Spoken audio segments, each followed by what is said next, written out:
बड़ी खबर जयपुर से, जहां नाहरगढ़ लाइन सफारी में एक बड़ा हादसा होने से टल गया। जी हां, सफारी बस में आग लग गई।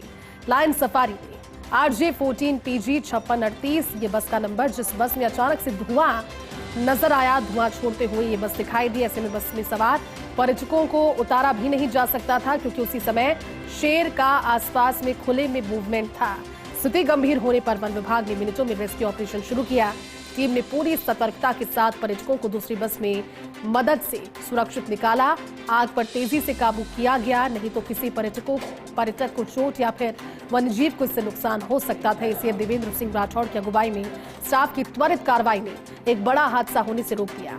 वन विभाग बस की तकनीकी स्थिति और सुरक्षा प्रोटोकॉल को जांच रहा है और जिम्मेदारी तय करने पर आगे की प्रक्रिया क्योंकि लगातार जारी है। और देखिए, अपने आप में वाकई में एक बड़ी क्रूशियल सिचुएशन ये थी, लेकिन गनीमत ये रही कि किसी को भी, ना तो वन्यजीव को, ना ही जो टूरिस्ट उस बस में सवार थे, कोई परेशानी हुई है।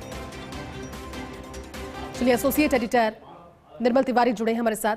निर्मल जी, वाकई में बहुत क्रूशियल सिचुएशन, बस में आग लग गई जो कि टूरिस्ट की बस थी, बीच जंगल में थी। इस स्थिति को सोचकर भी डर लग रहा है, और अचानक से अगर डिसीजन मेकिंग में देरी हो जाती तो यकीनन एक गंभीर घटना ये हो सकती थी। लेकिन बस की तस्वीरें देखकर लग रहा है कि बड़े तुरंत वन विभाग को बुलाया गया और उसके बाद में आगे की कार्रवाई हुई। निर्मल जी, देखिए जैसे निश्चित तौर पर इसको लापरवाही तो नहीं कहेंगे, लेकिन जिस तरह का हादसा हुआ उसमें दूसरे तरह के जो प्रोटोकॉल थे उनको अपनाना चाहिए। आपको ध्यान होगा, पिछले दिनों एक बस फंस गई थी अंदर टाइगर सफारी के अंदर, और टाइगर खुला हुआ था। ऐसे में उस बस में से निकालना, दूसरी बस में बैठाना और उसमें 1 घंटे का समय लगना निश्चित तौर पर बहुत दुश्वार गुजरा था। और वो जो उसमें पर्यटक बैठे थे उनकी क्या स्थिति हुई होगी, वैसा ही कुछ आज भी नजारा देखने को मिला। ये लॉयन सफारी की बात थी, वो टाइगर सफारी की है। लॉयन सफारी में एक बस का नंबर RJ14 PG 5638 है।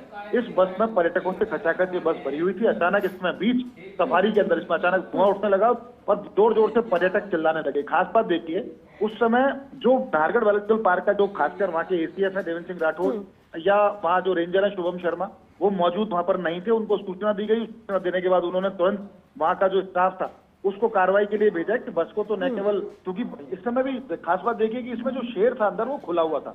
ऐसे में गलती बस के पर्यटक नीचे उतरे तो शेर का सामना करना पड़े, और अंदर रहते हैं तो बस में जलने का।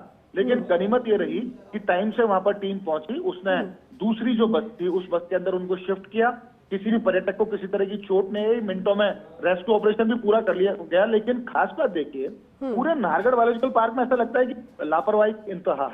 खास बात, कभी वहां पर टायर धंसता है, कभी वहां पर जो लॉयन सफारी के अंदर जो शेरनी होती है वो बहुत दिनों तक मिलती नहीं है। आज इस तरह की घटना आग लगने की हो जाती है, तो आप वाहनों की फिटनेस कब चेक करोगे वहां की?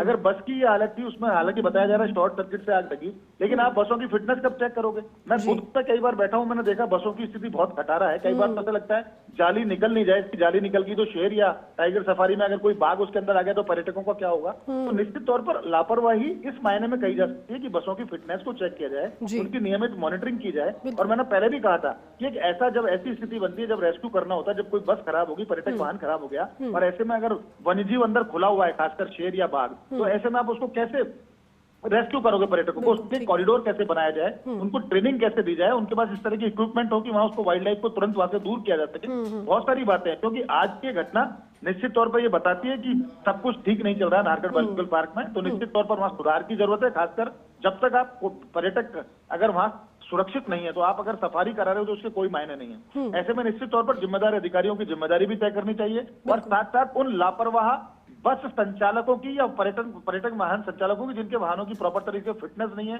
वो अब तक से छुपाते रहते हैं। तो निश्चित तौर पर इस तरह की कार्रवाई अमल में लानी चाहिए। लेकिन गनीमत ये रही कि आज पर्यटकों को किसी तरह का हादसे का ऐसा शिकार ना होना पड़ा, त्वरित उनको रेस्क्यू कर लिया गया। लेकिन निश्चित तौर पर जिम्मेदारी बनती है जयती, और जिम्मेदारों पर वन विभाग को कार्रवाई करनी ही होगी। बिल्कुल ठीक कह रहे हैं आप निर्मल जी, शुक्रिया बातचीत के लिए भी।